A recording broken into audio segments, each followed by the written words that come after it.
ओम नमः शिवाय। आइए सुनते हैं सोमवार व्रत कथा। भगवान शिव शीघ्र कल्याण करते हैं। सोमवार भगवान शिव का दिन होता है। इस दिन इस कथा को सुनने से भगवान शिव की अपने भक्तों पर विशेष कृपा होती है। आइए सुनते हैं। ओम श्री गणेशाय नमः। किसी नगर में एक धनी व्यापारी रहता था। दूर दूर तक उसका व्यापार फैला हुआ था। नगर के सभी लोग उस व्यापारी का सम्मान करते थे। इतना सब कुछ संपन्नता होने के बाद भी व्यापारी बहुत दुखी रहता था, क्योंकि उसे कोई पुत्र नहीं था, जिस कारण उसे अपने मृत्यु के पश्चात व्यापार के उत्तराधिकारी की चिंता सताती रहती थी। पुत्र प्राप्ति की कामना से व्यापारी प्रत्येक सोमवार भगवान शिव की पूजा अर्चना विधि पूर्वक भगवान शिव के मंदिर में जाकर सायंकाल में करता था और घी का दीपक जलाता था। उसकी भक्ति को देखकर माता पार्वती प्रसन्न हो गई और भगवान शिव से उस व्यापारी की मनोकामना पूर्ण करने का निवेदन किया। भगवान महादेव शिव शंकर बोले, इस संसार में देवी, जिसने जो कर्म किया है उसको वो फल प्राप्त होता ही है। चाहे वो करोड़ों जन्म के बाद ही क्यों ना हो, उसे वैसा ही फल मिलता है। अवश्य एव भोक्तव्यम कृतम कर्म शुभाशुभम। मनुष्य पाप कर्म तो हंसकर करता है, लेकिन जब उसका फल मिलता है तब वो रोकर भुगतता है। इसलिए कर्म करते समय ही सावधानी रखनी चाहिए। शिव जी के समझाने के पश्चात भी माता पार्वती नहीं मानी। उस व्यापारी की मनोकामना के लिए भगवान देवादिदेव महादेव से बार बार अनुनय विनय करती रहीं। भगवान शिव माता पार्वती के ऐसे आग्रह विनय को देखकर सुनकर भगवान भोलेनाथ को उस व्यापारी को पुत्र प्राप्ति का वरदान देना पड़ा। वरदान देने के पश्चात भगवान भोलेनाथ माँ पार्वती से बोले, आपके आग्रह पर मैंने पुत्र प्राप्ति का वरदान तो दे दिया, लेकिन इसका पुत्र 16 वर्ष के बाद मृत्यु को प्राप्त हो जाएगा। उसी रात भगवान शिव व्यापारी के स्वप्न में आए और उसे पुत्र प्राप्ति का वरदान दिया। उसके पुत्र के 16 वर्ष तक जीवित रहने की बात भी बताई। भगवान के वरदान से व्यापारी को खुशी हुई, लेकिन पुत्र की अल्पायु की चिंता ने उस खुशी को नष्ट कर दिया। व्यापारी पहले की तरह सोमवार के दिन भगवान शिव का विधिवत व्रत करता रहा। कुछ महीनों के बाद उसके घर एक बड़ा ही सुंदर बालक हुआ। माँ की कृपा से हुआ था, तो इसलिए उसका नाम देवीदास रखा। वो बड़ा ही सुंदर और शुभ कर्म करने वाला, माता पिता को खुशी देने वाला हुआ।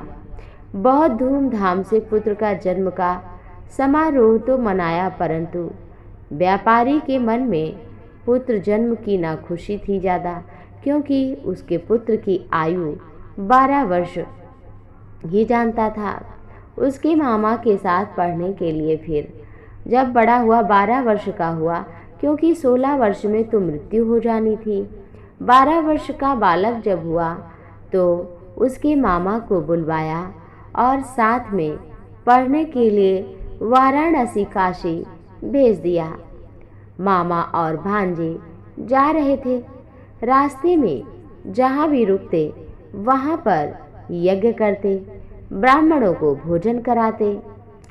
लंबी यात्रा करते करते मामा भांजे एक नगर में पहुँचे। उस दिन उस नगर के राजा की कन्या का विवाह होना था। इस कारण पूरे नगर को दुल्हन की तरह सजाया गया था। निश्चित समय पर बारात आ गई, लेकिन वर का पिता अपने बेटे के एक आंख के काने होने से चिंतित था कि कहीं कन्या नकार ना दे। उसे भय था कि इस बात का पता चलने पर विवाह होगा ही नहीं, उसकी बदनामी अलग होगी। जब वर के पिता ने व्यापारी के पुत्र को देखा तो उसके मन में एक विचार आया। उसने सोचा, क्यों ना इस लड़के को दूल्हा बनाकर राजकुमारी से विवाह करा दूं। विवाह के बाद इसको धन देकर विदा कर दूंगा और राजकुमारी को अपने नगर ले जाऊंगा। वर के पिता ने लड़के के मामा से इस संबंध में बात की। मामा ने कहा, धन मिलेगा तो जरूर हम ऐसा करेंगे। बात पक्की हो गई। लड़के को दूल्हे का वस्त्र पहनाकर राजकुमारी के साथ विवाह किया गया। परंतु बहुत चिंतित था राजकुमार। राजकुमारी ने कहा कि क्यों चिंतित हो। कहा कि तुम्हारा पति तो कोई और है। राजकुमारी ने कहा कि ब्रह्म विवाह के अनुसार मैंने अग्नि के समक्ष आपको ही वर माना है और आप ही हमारे पति हैं। राजकुमारी ने कहा कि आपके अतिरिक्त मेरा कोई नहीं है। राजकुमार ने कहा कि मैं काशी पढ़ने के लिए जा रहा हूँ। राजकुमारी के ओढ़नी पर लिख दिया और उसे एक अंगूठी भी दी। प्रातःकाल अपने पिता को ये सब बात बताई। कहा कि इस वर से पूछिए पिताजी कि इसने मुझे क्या गुप्त बात बताई थी। वो नहीं बता पाया तो बारात वापस चली गई। उधर लड़का अपने मामा के साथ वाराणसी इधर पहुंच गया। गुरुकुल में पढ़ना लिखना शुरू कर दिया। जब उसकी वर्ष आयु 16 की हुई तो यज्ञ किया। यज्ञ के समाप्ति पर ब्राह्मणों को भोजन कराया, खूब अन्न धन वस्त्र दिया। रात को वह अपने कक्ष में सो गया। शिव जी के वरदान के अनुसार सेनावस्था में उसे यमदूत लेने के लिए आए। प्राण नहीं निकल पाए क्योंकि उसकी माता ने व्रत किया था। उसके प्राण पखेरु नहीं उड़ पाए तो स्वयं यमराज आए। सूर्योदय पर मामामृत भांजे को जब देख करके रोने लगा, आसपास के लोग भी इकट्ठे हो गए। लड़के के मामा के रोने का विलाप स्वर सुनकर भगवान शिव माता पार्वती उधर से जा रहे थे। माता पार्वती ने कहा, हे भगवान, ये रोने का स्वर, चलो देखते हैं इस व्यक्ति को क्या कष्ट है।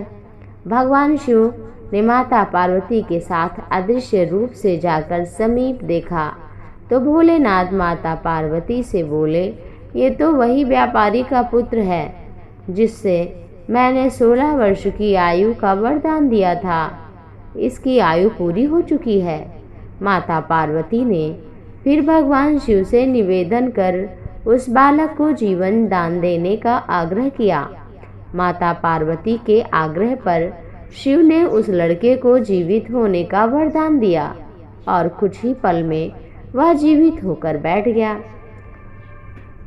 शिक्षा समाप्त करके लड़का मामा के साथ अपने नगर की ओर चलने लगा। दोनों चलते हुए उसी नगर में पहुँचे जहाँ विवाह हुआ था। उस नगर में भी यज्ञ का आयोजन किया। समीप से गुजरते हुए नगर के राजा ने यज्ञ का आयोजन किया। देखा जो भी था तो तुरंत ही पहचान गए लड़के और मामा को। सोचा कि यही तो हमारी बेटी का वर है। यज्ञ के समाप्त होने पर राजा मामा और लड़के को महल में ले गया और कुछ दिन उन्हें महल में रखकर बहुत सा अन्न धन राजकुमारी के साथ देकर विदा किया। इधर भूखे प्यासे रहकर व्यापारी और उसकी पत्नी बेटे की प्रतीक्षा कर रहे थे। उन्होंने प्रतिज्ञा कर रखी थी कि उन्हें अपने बेटे की मृत्यु का समाचार मिलेगा तो प्राण त्याग देंगे। परंतु जैसे ही उसने बेटे के जीवित वापस आने का समाचार सुना तो बड़ा प्रसन्न हुआ। पत्नी मित्रों के साथ द्वार पर पहुंचा। अपने बेटे का विवाह सुनकर पुत्र वधू को देखकर तो उसकी खुशी का ठिकाना न रहा। उसी रात भगवान शिव ने व्यापारी से स्वप्न में कहा, मैंने तेरे सोमवार के व्रत कथा सुनने और करने से तुझे धन दिया, पुत्र वधु दिया, सुख दिया, पुत्र की लंबी आयु भी दे दिया। शिव भक्त होने तथा सोमवार का व्रत करने से व्यापारी की समस्त मनोकामनाएं पूर्ण हुई।